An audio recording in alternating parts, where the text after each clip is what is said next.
welcome to my channel. Hey guys, welcome to my channel and to Vlogmas Day 7. And today we are going to be discussing another missing kids case.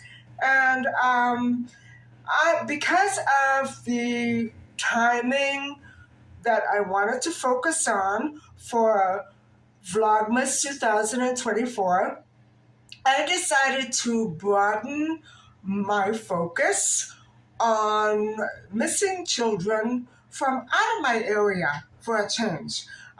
Mostly because children who went missing near Christmas are mostly from USA and not from Canada. And, it's been a while since I've really actually caught up with you. And I've been really struggling on whether or not to share what I've experienced and struggled with since my last two missing kid cases. And the Amanda Todd case and the Wendy and Donna case really, they totally blew me away. And for some reason or another, because they were so close to each other, location-wise, and they really touched my heart, and they really messed with my mind, because all of my memories of this landscape around my neighborhood, my present and current neighborhood, were part of theirs, very close by. And, the Dowsley Secondary School is so close to my neighborhood that I know that I passed through that neighborhood so many times. And I drove through it, and I traveled through it, and my mom and I and my late aunt used to get together on a weekly basis and have lunch or dinner in the same places that I was speaking about. It's a horrible feeling to know that all my happy life I was never touched by the misery that touched these other girls that suffered immensely. And they're all gone, guys. They're all gone.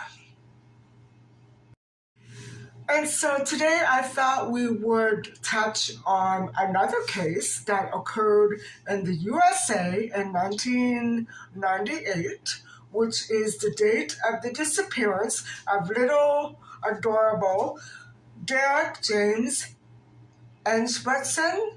And he was born on July the 5th, 1990, which made him 8 years old at the time that he vanished. And he did vanish right before Christmas on December the 5th.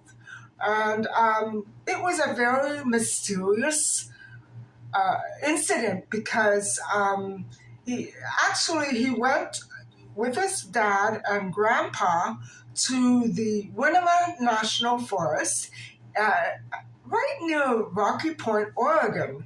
And so it must have been late afternoon, early evening, when they were searching for a Christmas tree, of all things, a real, live, natural, beautiful smelling Christmas tree.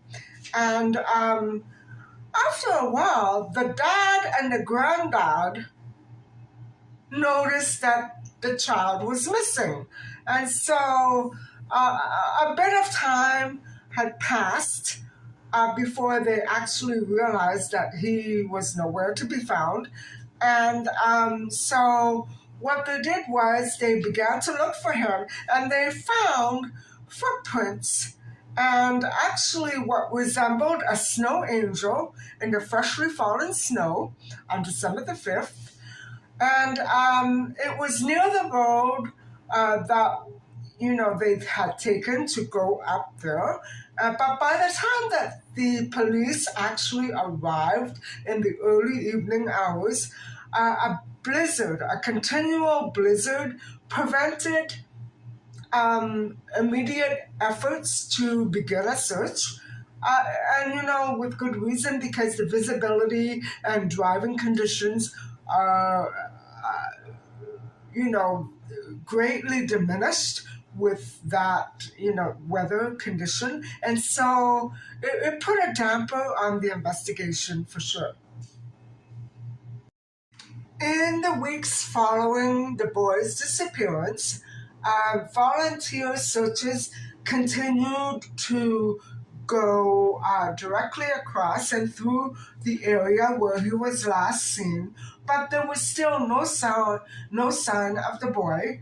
And reports of a mysterious vehicle in the area that day, December the 5th, were made public in October 1999, many months later, because the situation was that there was graffiti found in a restroom, in a rural area restroom just south of Portland. And this graffiti disturbingly referred to the little boy who was missing. And I'm not going to try to imagine what the graffiti was, but the content was never actually made public. Now, in 2008, it became a new sensation that Frank James Milligan, who had been a convicted person that mistreated children, it was conveyed that he was a prime suspect. And so he was ultimately linked to the disappearance of this little boy. And in 2024, the little boy's disappearance is still a mystery. It's still a cold case. We don't know where he went, and we have never found any remains that suggest they would belong to this little boy.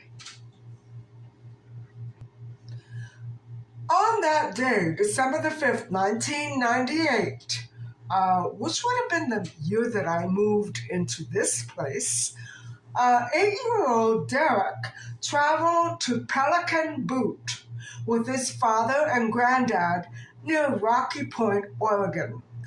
And that would be around 30 miles from Klamath Falls and just south of Crater Lake National Park. Those are beautiful spots. By the way, I'm having such a bad day. A good day, and yet a bad day as well. Have you ever had one of those?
What happened was that the three, the dad, the granddad, and little Derrick, planned to go and dig up a beautiful Christmas tree.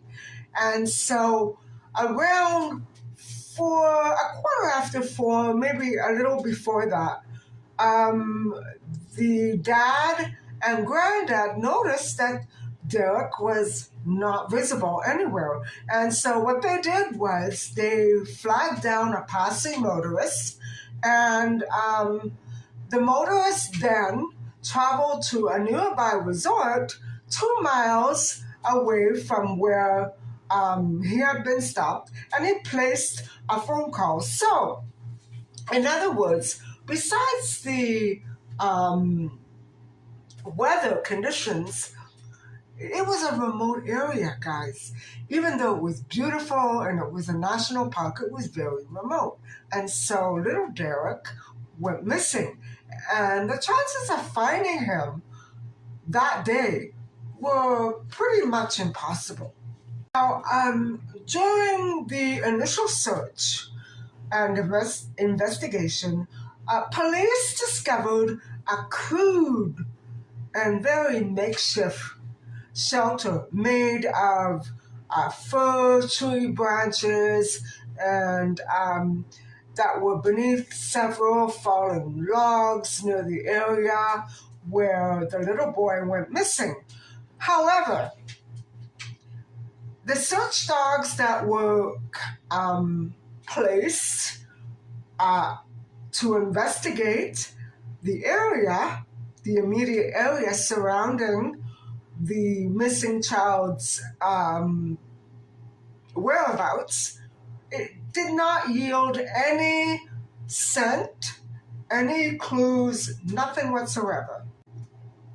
So from there on, the police decided or tried to conclude that due to the extreme conditions of the area itself, like the rugged landscape, that the little boy would not have been able to survive very well. But, however, the little boy's parents, Derrick's parents, were very quick to emphasize that their son grew up in the mountains and was used to walking a distance of 20 miles in steep terrain. Wow! What a kid! Now, in the hours that immediately followed the little boy Derrick's disappearance, people saw small footprints in the snow, which kind of made a loop from the location where his dad had last seen him and where the snow angel was eventually found. And so a snowplow had kind of erased the tracks that led away from the snow angel, and no additional footprints were found. So, was that deliberate or accidental? I mean, how many snowplows get out there right away in the middle of a forest and erase tracks? Something here, to me, seems very off. And so, it sounds to me as though it was too much of a coincidental accident that those prints were erased. It really does, guys. And near the snow angel print, what was found were several little pieces of chopped wood. And when little Derrick disappeared, guys, not many people know this, but when little Derrick disappeared, he had a little axe, a little hatchet with him, and he was dressed in a snowsuit. And so, we have to keep that in mind when we see these little bits of pieces of wood and the prints. We have to remember that he had a snowsuit on and he had a hatchet. So he could have made the prints with the snowsuit and the hatchet. And so, despite the fact that there was an Air Force involved and helicopter searches involved, Air Patrol, about a week later, on December the 13th, 8 days into the investigation, the police suspended the search. And Derrick's family continued independent and voluntary search efforts and camped at the site in a donated camper. Wow, it must have been so devastating for them. And they were in a van, and they were still conducting their own searches. I think that is so commendable. And on December the 18th, just later than that, the voluntary searches were also halted because of the sub-zero temperatures in the forest, and it would have been unsafe and very risky for anybody to venture through the forest to continue the search. And that is so sad. That really is sad. Several clues, one clue at least, that has not been gotten to the bottom of yet, is that early in the investigation, one witness did claim to have seen he was unidentified, an unidentified man who was kind of struggling with a young boy around Derrick's age in the area that where Derrick went missing. And so we haven't been able to determine exactly who those two figures belong to. And so the witness at the time claimed to have ignored what he saw because he just assumed it was a kid and his dad. You know, no big deal. And so also what other witnesses have claimed to have seen was that there was an unidentified man, meaning he was not from the area, who drove a two-door Honda asking people who were walking around for directions in the forest, through the forest, that day on December the 5th, the day that Derrick went missing. We don't know if these last two witness incidences were related to the disappearance or if they were isolated. We don't know. The case to this day remains unsolved, and the suspect has not been conclusively linked, although he is a prime suspect. And I speak of Frank James Milligan, who had been apprehended for other incidences of child mistreatment.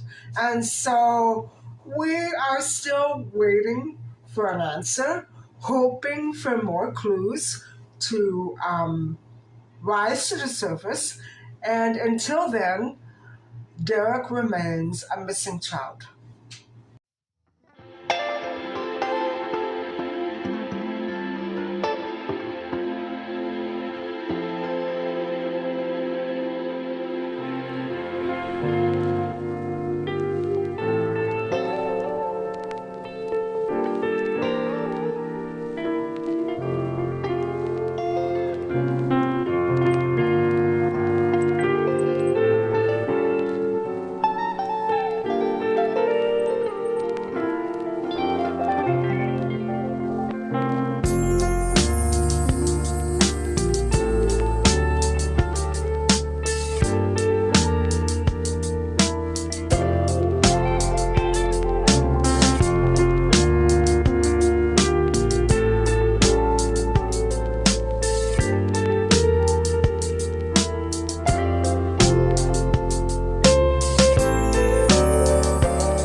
so much for listening and watching. Bye-bye.